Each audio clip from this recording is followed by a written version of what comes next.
Ethan Frome, by Edith Wharton. Chapter 9.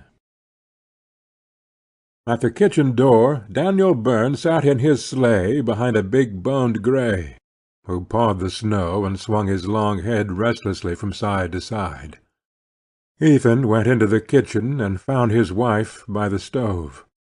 Her head was wrapped in her shawl, and she was reading a book called Kidney Troubles and Their Cure, on which he had had to pay extra postage only a few days before.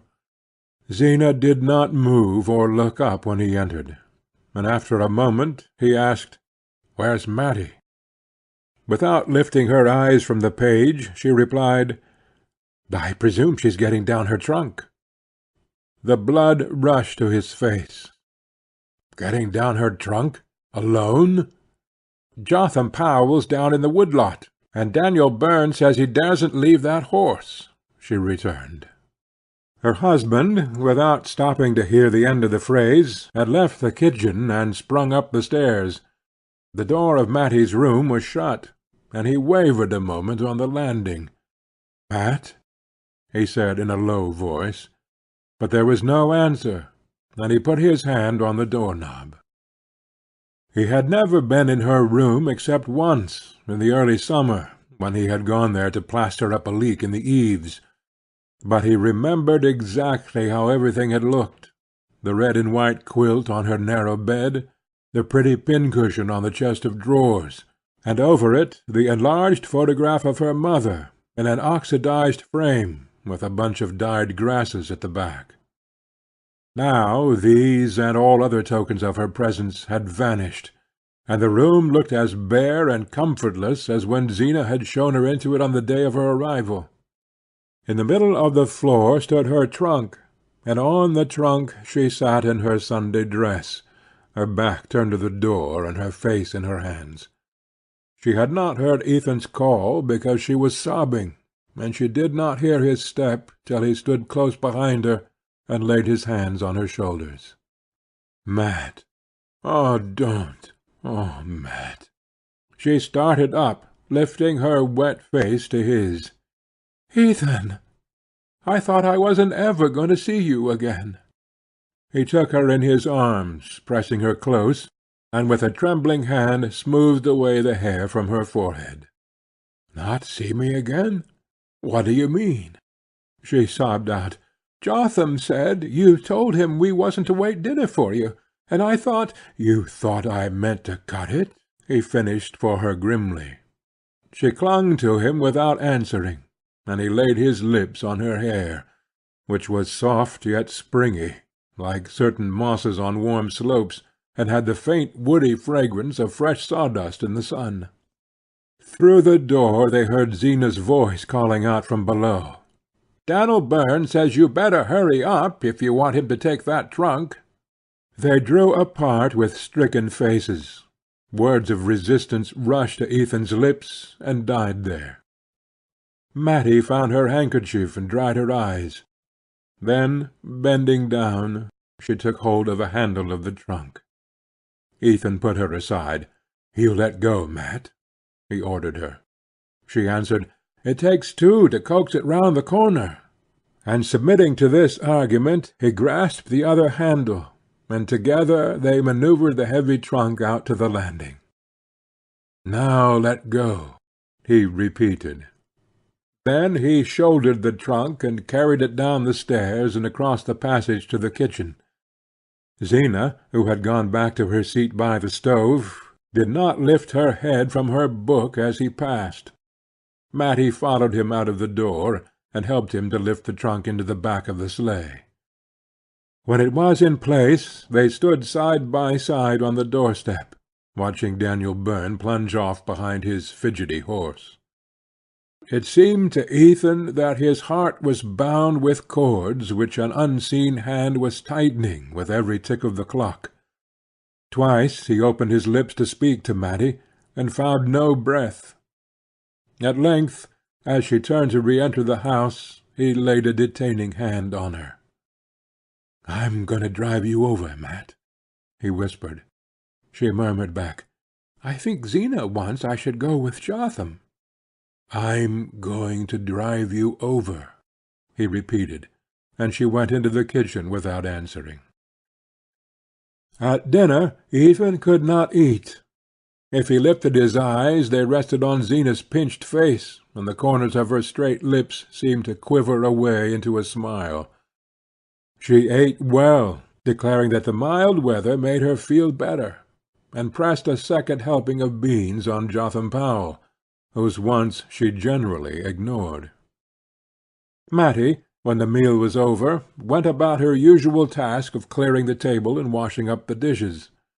Zina, after feeding the cat, had returned to her rocking-chair by the stove, and Jotham Powell, who always lingered last, reluctantly pushed back his chair and moved toward the door. On the threshold he turned back to say to Ethan, "What time will I come around for Maddie?" Ethan was standing near the window, mechanically filling his pipe, while he watched Maddie move to and fro. "You needn't come round. I'm driving her over myself." He saw the rise of colour in Mattie's averted cheek, and the quick lifting of Zina's head. "I want you should stay here this afternoon, Ethan," his wife said. "Jotham can drive Maddie over." Maddie flung an imploring glance at him, but he repeated curtly, "I'm going to drive her over myself." Zina continued in the same even tone, "I wanted you should stay and fix up that stove in Mattie's room afore the girl gets here. It ain't been drawing right for nigh on a month now." Ethan's voice rose indignantly. "If it was good enough for Mattie, I guess it's good enough for a hired girl.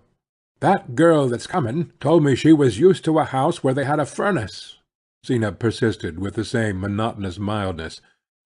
"She'd better have stayed there, then," he flung back at her, and turning to Matty, he added in a hard voice, "You be ready by 3, Mat. I've got business at Corbury." Jotham Powell had started for the barn, and Ethan strode down after him aflame with anger. The pulses in his temples throbbed, and a fog was in his eyes. He went about his task without knowing what force directed him, or whose hands and feet were fulfilling its orders. It was not until he let out the sorrel and backed him between the shafts of the sleigh that he once more became conscious of what he was doing. As he passed the bridle over the horse's head, and wound the traces around the shafts, he remembered the day when he had made the same preparations in order to drive over and meet his wife's cousin at the flats. It was little more than a year ago, on just such a soft afternoon, with a feel of spring in the air. The sorrel, turning the same big ringed eye on him, nuzzled the palm of his hand in the same way, and one by one all the days between rose up and stood before him. He flung the bearskin into the sleigh, climbed to the seat, and drove up to the house. When he entered the kitchen it was empty, but Mattie's bag and shawl lay ready by the door. He went to the foot of the stairs and listened. No sound reached him from above, but presently he thought he heard some one moving about in his deserted study, and pushing open the door he saw Maddie, in her hat and jacket, standing with her back to him near the table. She started at his approach, and turning quickly, said, "Is it time?" "What are you doing here, Mat?" he asked her. She looked at him timidly. "I was just taking a look round, that's all," she answered, with a wavering smile. They went back into the kitchen without speaking, and Ethan picked up her bag and shawl. "Where's Zina?" he asked. "She went upstairs right after dinner. She said she had those shooting pains again, and didn't want to be disturbed." "Didn't she say good-bye to you?" "No, that was all she said." Ethan, looking slowly about the kitchen, said to himself with a shudder that in a few hours he would be returning to it alone. Then the sense of unreality overcame him once more, and he could not bring himself to believe that Maddie stood there for the last time before him. "Come on," he said almost gaily, opening the door and putting her bag into the sleigh. He sprang to his seat, and bent over to tuck the rug about her as she slipped into the place at his side. "Now then, go long," he said, with a shake of the reins that sent the sorrel placidly jogging down the hill. "We got lots of time for a good ride, Mat," he cried, seeking her hand beneath the fur and pressing it into his. His face tingled, and he felt dizzy, as if he had stopped in at the Starkfield saloon on a 0 day for a drink. At the gate, instead of making for Starkfield, he turned the sorrel to the right, up the Bettsbridge road. Maddie sat silent, giving no sign of surprise, but after a moment she said, "Are you going round by Shadow Pond?" He laughed and answered, "I knew you'd know." She drew closer under the bearskin, so that, looking sideways around his coat-sleeve, he could just catch the tip of her nose, and a blown brown wave of hair. They drove slowly up the road between fields glistening under the pale sun, and then bent to the right, down a lane edged with spruce and larch. Ahead of them, a long way off, a range of hills stained by mottlings of black forest flowed away in round white curves against the sky. The lane passed into a pine wood, with boles reddening in the afternoon sun, and delicate blue shadows on the snow. As they entered it, the breeze fell, and a warm stillness seemed to drop from the branches with the dropping needles.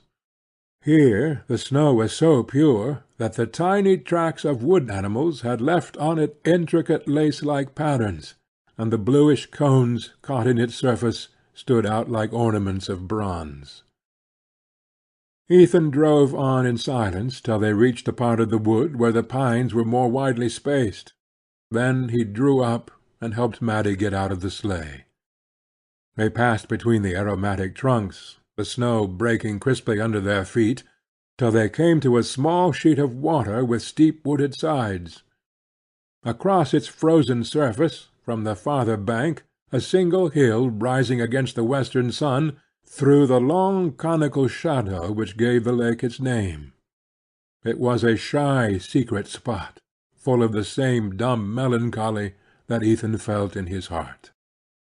He looked up and down the little pebbly beach, till his eye lit on a fallen tree-trunk half submerged in snow.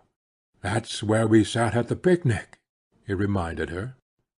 The entertainment of which he spoke was one of the few that they had taken part in together, a church picnic, which, on a long afternoon of the preceding summer, had filled the retired place with merry-making.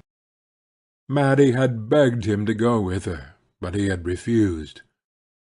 Then, toward sunset, coming down from the mountain where he had been felling timber, he had been caught by some strayed revellers, and drawn into the group by the lake, where Maddie, encircled by facetious youths, and bright as a blackberry under her spreading hat, was brewing coffee over a gipsy fire. He remembered the shyness he had felt at approaching her in his uncouth clothes, and then the lighting up of her face, and the way she had broken through the group to come to him with a cup in her hand. They had sat for a few minutes on the fallen log by the pond, and she had missed her gold locket, and set the young men searching for it, and it was Ethan who had spied it in the moss. That was all. But all their intercourse had been made up of just such inarticulate flashes, when they seemed to come suddenly upon happiness, as if they had surprised a butterfly in the winter woods. "It was right there I found your locket," he said, pushing his foot into a dense tuft of blueberry bushes. "I never saw anybody with such sharp eyes," she answered. She sat down on the tree-trunk in the sun, and he sat down beside her. "You were as pretty as a picture in that pink hat," he said. She laughed with pleasure. "Oh, I guess it was the hat," she rejoined. They had never before avowed their inclination so openly, and Ethan, for a moment, had the illusion that he was a free man, wooing the girl he meant to marry. He looked at her hair, and longed to touch it again, and to tell her that it smelt of the woods, but he had never learned to say such things. Suddenly she rose to her feet and said, "We mustn't stay here any longer." He continued to gaze at her vaguely, only half roused from his dream. "There's plenty of time," he answered. They stood looking at each other, as if the eyes of each were straining to absorb and hold fast the other's image. There were things he had to say to her before they parted, but he could not say them in that place of summer memories, and he turned and followed her in silence to the sleigh. As they drove away, the sun sank behind the hill, and the pine boles turned from red to grey. By a devious track between the fields they wound back to the Starkfield road. Under the open sky the light was still clear, with a reflection of cold red on the eastern hills. The clumps of trees in the snow seemed to draw together in ruffled lumps, like birds with their heads under their wings, and the sky as it paled rose higher, leaving the earth more alone. As they turned into the Starkfield road, Ethan said, "Mat, what do you mean to do?" She did not answer at once, but at length she said, "I'll try to get a place in a store." "You know you can't do it. The bad air and the standing all day nearly killed you before." "I'm a lot stronger than I was before I came to Starkfield. And now you're going to throw away all the good it's done you." There seemed to be no answer to this, and again they drove on for a while without speaking. With every yard of the way, some spot where they had stood and laughed together or been silent clutched at Ethan and dragged him back. "Isn't there any of your father's folks could help you?" "There isn't any of 'em I'd ask." He lowered his voice to say, "You know there's nothing I wouldn't do for you if I could." "I know there isn't, but I can't." She was silent, but he felt a slight tremor in the shoulder against his. "Oh, Mat," he broke out, "if I could have gone with you now, I'd have done it." She turned to him, pulling a scrap of paper from her breast. "Ethan, I found this," she stammered. Even in the failing light he saw it was the letter to his wife that he had begun the night before and forgotten to destroy. Through his astonishment there ran a fierce thrill of joy. "Mat," he cried, "if I could have done it, would you?" "Oh, Ethan, Ethan, what's the use?" With a sudden movement she tore the letter in shreds, and sent them fluttering off into the snow. "Tell me, Mat, tell me," he adjured her. She was silent for a moment. Then she said, in such a low tone that he had to stoop his head to hear her, "I used to think of it sometimes, summer nights, when the moon was so bright I couldn't sleep." His heart reeled with the sweetness of it. "As long ago as that?" She answered, as if the date had long been fixed for her. "The first time was at Shadow Pond." "Was that why you gave me my coffee before the others?" "I don't know. Did I? I was dreadfully put out when you wouldn't go to the picnic with me, and then, when I saw you coming down the road, I thought maybe you'd gone home that way on purpose, and that made me glad." They were silent again. They had reached the point where the road dipped to the hollow by Ethan's mill, and as they descended the darkness descended with them, dropping down like a black veil from the heavy hemlock boughs. "I'm tied, hand and foot, Mat. There isn't a thing I can do," he began again. "You must write to me sometimes, Ethan." "What good'll writing do? I want to put my hand out and touch you. I want to do for you and care for you. I want to be there when you're sick and when you're lonesome." "You mustn't think but what I'll do all right." "You won't need me, you mean? I suppose you'll marry." "Oh, Ethan!" she cried. "I don't know how it is you make me feel, Mat. I'd almost rather have you dead than that." "Oh, I wish I was! I wish I was!" she sobbed. The sound of her weeping shook him out of his dark anger, and he felt ashamed. "Don't let's talk that way," he whispered. "Why shouldn't we, when it's true? I've been wishing it every minute of the day." "Mat, you be quiet. Don't you say it." "There's never anybody been good to me but you." "Don't say that either, when I can't lift a hand for you." "Yes, but it's true just the same." They had reached the top of Schoolhouse Hill, and Starkfield lay below them in the twilight. A cutter, mounting the road from the village, passed them by in a joyous flutter of bells, and they straightened themselves and looked ahead with rigid faces. Along the main street lights had begun to shine from the house fronts, and stray figures were turning in here and there at the gates. Ethan, with a touch of his whip, roused the sorrel to a languid trot. As they drew near the end of the village, the cries of children reached them, and they saw a knot of boys, with sleds behind them, scattering across the open space before the church. "I guess this'll be their last coast for a day or two," Ethan said, looking up at the mild sky. Maddie was silent, and he added, "We were to have gone down last night." Still she did not speak, and, prompted by an obscure desire to help himself and her through their miserable last hour, he went on discursively, "Ain't it funny we haven't been down together but just that once last winter?"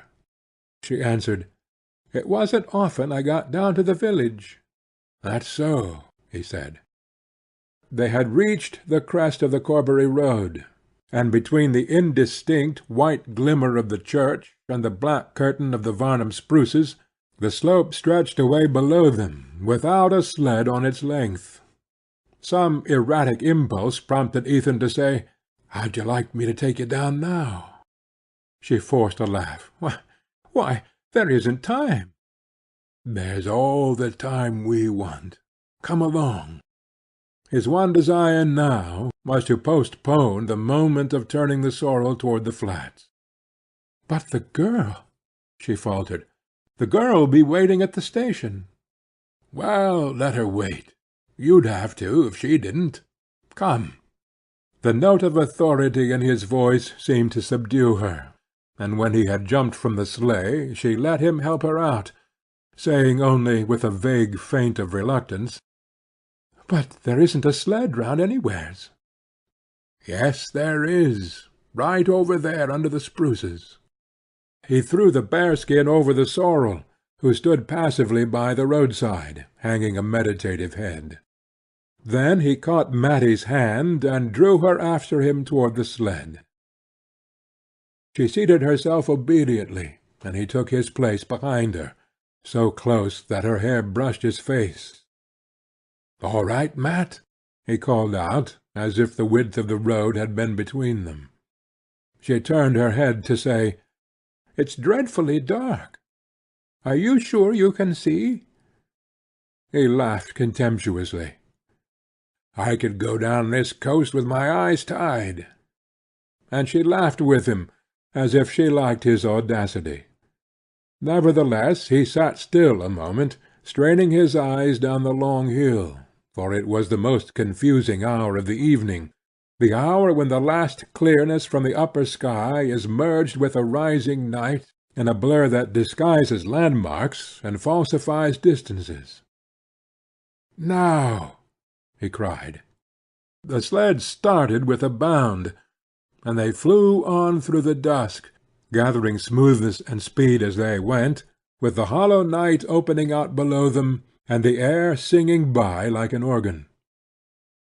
Matty sat perfectly still, but as they reached the bend at the foot of the hill, where the big elm thrust out a deadly elbow, he fancied that she shrank a little closer. "Don't be scared, Mat!" he cried exultantly, as they spun safely past it and flew down the second slope, and when they reached the level ground beyond, and the speed of the sled began to slacken, he heard her give a little laugh of glee. They sprang off, and started to walk back up the hill. Ethan dragged the sled with one hand, and passed the other through Mattie's arm. "Were you scared I'd run you into the elm?" he asked, with a boyish laugh. "I told you I was never scared with you," she answered. The strange exaltation of his mood had brought on one of his rare fits of boastfulness. "It's a tricky place, though. The least swerve, and we'd never come up again. But I can measure distances to a hair's breadth. Always could." She murmured, "I always say you've got the surest eye."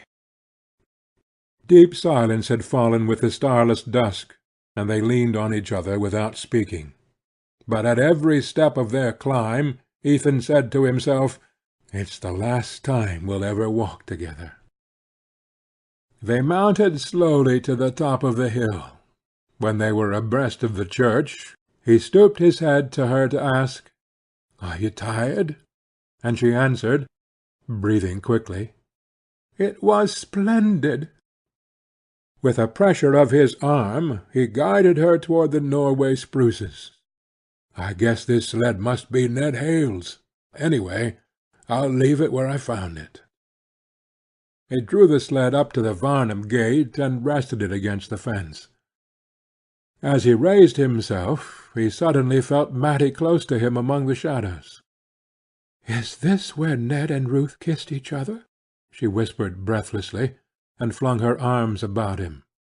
Her lips, groping for his, swept over his face, and he held her fast in a rapture of surprise. "Good-bye, good-bye," she stammered, and kissed him again. "Oh, Matt, I can't let you go," broke from him in the same old cry. She freed herself from his hold, and he heard her sobbing. "Oh, I can't go either," she wailed. "Matt, what'll we do? What'll we do?" They clung to each other's hands like children, and her body shook with desperate sobs. Through the stillness they heard the church clock striking 5. "Oh, Ethan, it's time," she cried. He drew her back to him.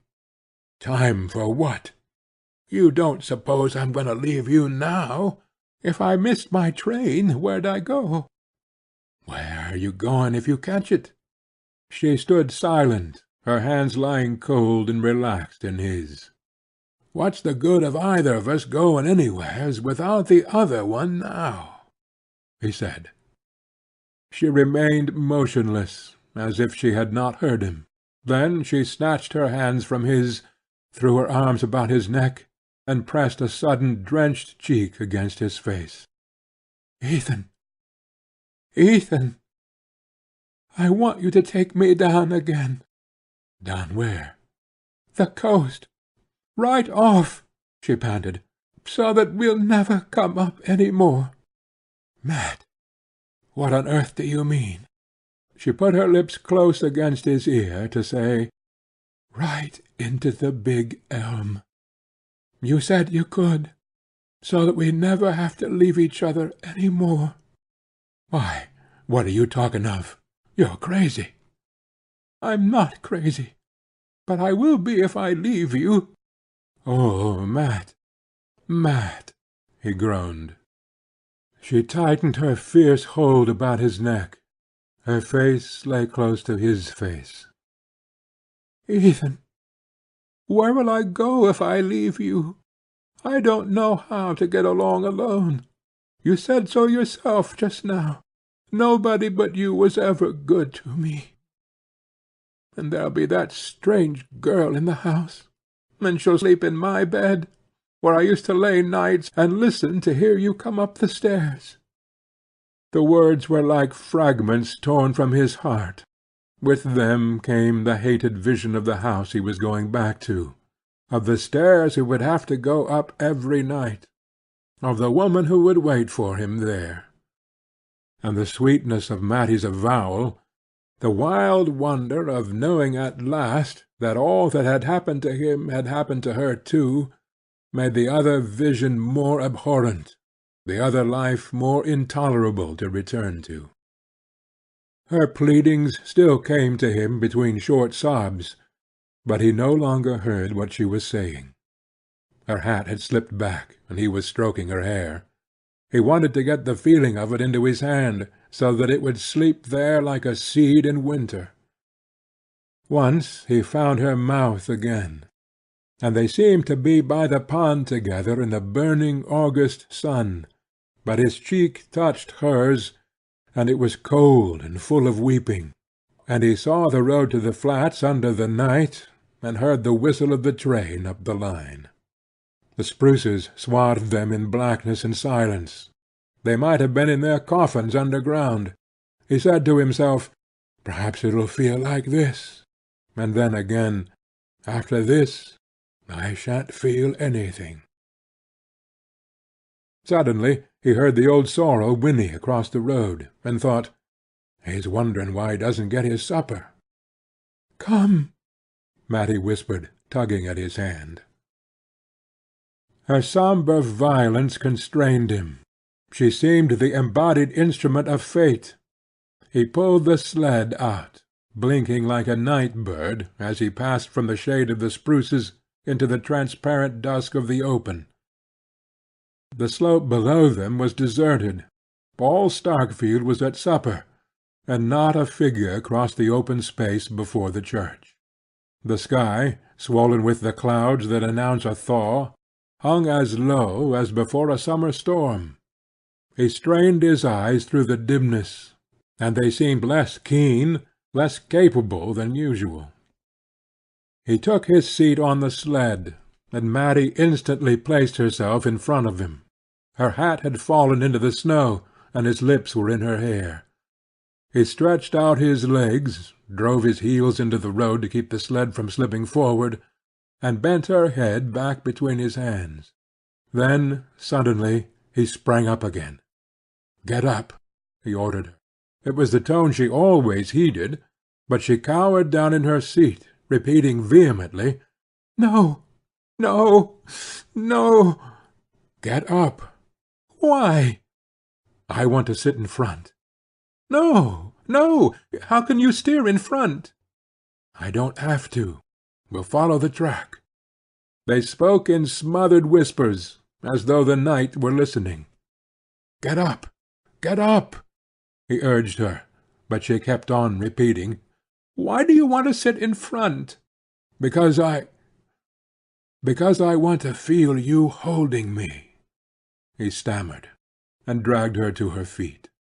The answer seemed to satisfy her, or else she yielded to the power of his voice. He bent down, feeling in the obscurity for the glassy slide worn by preceding coasters, and placed the runners carefully between its edges. She waited while he seated himself with crossed legs in the front of the sled. Then she crouched quickly down at his back, and clasped her arms about him. Her breath in his neck set him shuddering again, and he almost sprang from his seat. But in a flash he remembered the alternative. She was right. This was better than parting. He leaned back and drew her mouth to his. Just as they started, he heard the sorrel's whinny again, and the familiar wistful call, and all the confused images it brought with it, went with him down the first reach of the road. Half-way down there was a sudden drop, then a rise, and after that another long delirious descent. As they took wing for this, it seemed to him that they were flying indeed, flying far up into the cloudy night, with Starkfield immeasurably below them, falling away like a speck in space. Then the big elm shot up ahead, lying in wait for them at the bend of the road, and he said between his teeth, "We can fetch it. I know we can fetch it." As they flew toward the tree, Maddie pressed her arms tighter, and her blood seemed to be in his veins. Once or twice the sled swerved a little under them. He slanted his body to keep it headed for the elm, repeating to himself again and again, "I know we can fetch it." And little phrases she had spoken ran through his head and danced before him on the air. The big tree loomed bigger and closer, and as they bore down on it, he thought, "It's waiting for us. It seems to know." But suddenly his wife's face, with twisted monstrous lineaments, thrust itself between him and his goal, and he made an instinctive movement to brush it aside. The sled swerved in response, but he righted again, kept it straight, and drove down on the black projecting mass. There was a last instant when the air shot past him like millions of fiery wires, and then the elm. The sky was still thick, but looking straight up he saw a single star, and tried vaguely to reckon whether it was Sirius or... The effort tired him too much, and he closed his heavy lids and thought that he would sleep. The stillness was so profound that he heard a little animal twittering somewhere near by under the snow. It made a small frightened cheep like a field mouse, and he wondered languidly if it were hurt. Then he understood that it must be in pain, pain so excruciating that he seemed mysteriously to feel it shooting through his body. He tried in vain to roll over in the direction of the sound, and stretched his left arm out across the snow. And now it was as though he felt rather than heard the twittering. It seemed to be under his palm, which rested on something soft and springy. The thought of the animal's suffering was intolerable to him, and he struggled to raise himself, and could not, because a rock or some huge mass seemed to be lying on him. But he continued to finger about cautiously with his left hand, thinking he might get hold of the little creature and help it. And all at once he knew that the soft thing he had touched was Mattie's hair, and that his hand was on her face. He dragged himself to his knees, the monstrous load on him moving with him as he moved, and his hand went over and over her face, and he felt that the twittering came from her lips. He got his face down close to hers, with his ear to her mouth, and in the darkness he saw her eyes open, and heard her say his name. "Oh, Matt, I thought we'd fetched it," he moaned. And far off, up the hill, he heard the sorrel whinny, and thought, "I ought to be getting him his feed." The querulous drone ceased as I entered Frome's kitchen, and of the two women sitting there, I could not tell which had been the speaker. One of them, on my appearing, raised her tall bony figure from her seat, not as if to welcome me, for she threw me no more than a brief glance of surprise, but simply to set about preparing the meal which Frome's absence had delayed. A slatternly calico wrapper hung from her shoulders, and the wisps of her thin grey hair were drawn away from a high forehead, and fastened at the back by a broken comb. She had pale opaque eyes, which revealed nothing and reflected nothing, and her narrow lips were of the same sallow colour as her face. The other woman was much smaller and slighter. She sat huddled in an arm-chair near the stove, and when I came in she moved her head quickly toward me, without the least corresponding movement of her body.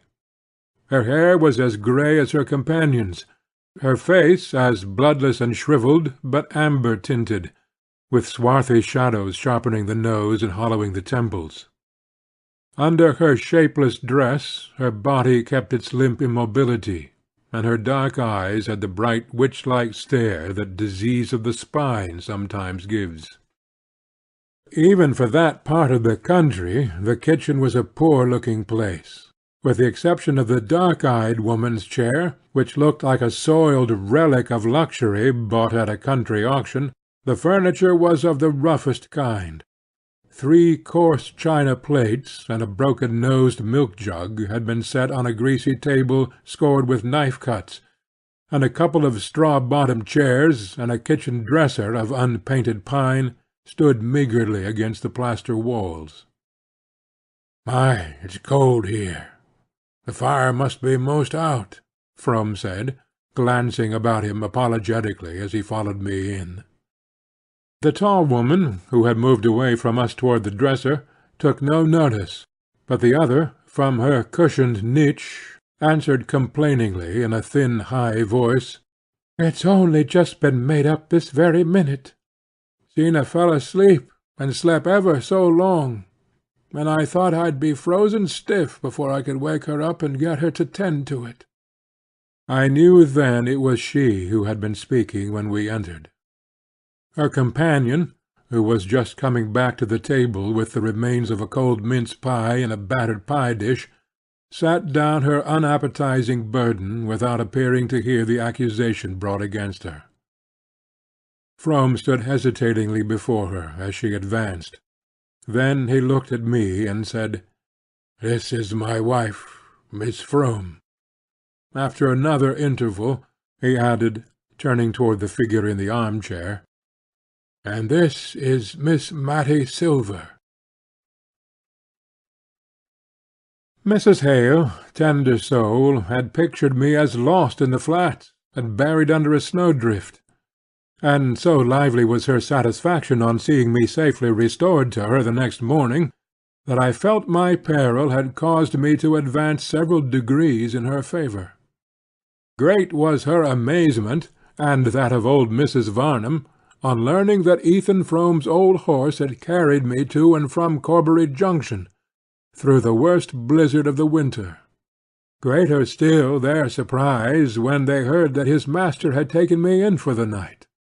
Beneath their wondering exclamations, I felt a secret curiosity to know what impressions I had received from my night in the Frome household, and divined that the best way of breaking down their reserve was to let them try to penetrate mine.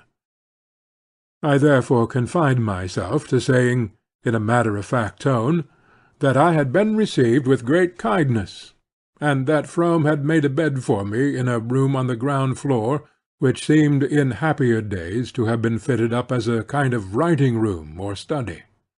"Well," Mrs. Hale mused, "in such a storm I suppose he felt he couldn't do less than take you in. But I guess it went hard with Ethan. I don't believe but what you're the only stranger has set foot in that house for over 20 years. He's that proud he don't even like his oldest friends to go there, and I don't know as any do any more, except myself and the doctor." "You still go there, Mrs. Hale?" I ventured. "Oh, I used to go a good deal after the accident, when I was first married, but after a while I got to think it made 'em feel worse to see us. And then one thing and another came, and my own troubles. But I generally make out to drive over there round New Year's, and once in the summer. Only I always try to pick a day when Ethan's off somewheres. It's bad enough to see the two women sitting there, but his face, when he looks round that bare place, just kills me. You see, I can look back and call it up in his mother's day, before their troubles." Old Mrs. Varnum by this time had gone up to bed, and her daughter and I were sitting alone, after supper, in the austere seclusion of the horsehair parlour. Mrs. Hale glanced at me tentatively, as though trying to see how much footing my conjectures gave her, and I guessed that if she had kept silence till now, it was because she had been waiting, through all the years, for some one who should see what she alone had seen. I waited to let her trust in me gather strength before I said, "Yes, it's pretty bad, seeing all three of 'em there together." She drew her mild brows into a frown of pain. "It was just awful from the beginning. I was here in the house when they were carried up. They laid Mattie Silver in the room you're in. She and I were great friends, and she was to have been my bridesmaid in the spring. When she came to, I went up to her and stayed all night. They gave her things to quiet her, and she didn't know much till toward morning, and then all of a sudden she woke up just like herself, and looked straight at me out of her big eyes, and said, 'Oh, I don't know why I'm telling you all this.'" Mrs. Hale broke off, crying. She took off her spectacles, wiped the moisture from them, and put them on again with an unsteady hand. "It got about the next day," she went on, "that Zena Frome had sent Maddie off in a hurry because she had a hired girl coming, and the folks here could never rightly tell what she and Ethan were doing that night coasting, when they thought to have been on their way to the flats to catch the train. I never knew what Zena thought. I don't to this day. Nobody knows Zena's thoughts. Anyhow, when she heard of the accident, she came right in and stayed with Ethan over to the minister's, where they'd carried him. And as soon as the doctor said that Maddie could be moved, Zena sent for her, and took her back to the farm. And there she's been ever since?" Mrs. Hale answered simply, "There was nowhere else for her to go." And my heart tightened at the thought of the hard compulsions of the poor. "Yes, there she's been," Mrs. Hale continued, "and Zena's done for her and done for Ethan as good as she could. It was a miracle, considering how sick she was, but she seemed to be raised right up just when the call came to her. Not that she's ever given up doctoring, and she's had sick spells right along, but she's had the strength given to her to care for those two for over 20 years, and before the accident came she thought she couldn't even care for herself." Mrs. Hale paused a moment, and I remained silent, plunged in the vision of what her words evoked. "It's horrible for them all," I murmured. "Yes, it's pretty bad. And they ain't any of 'em easy people either. Matty was, before the accident. I never knew a sweeter nature. But she's suffered too much. That's what I always say when folks tell me how she's soured. And Zena, she was always cranky. Not but what she bears with Matty wonderful. I've seen that myself.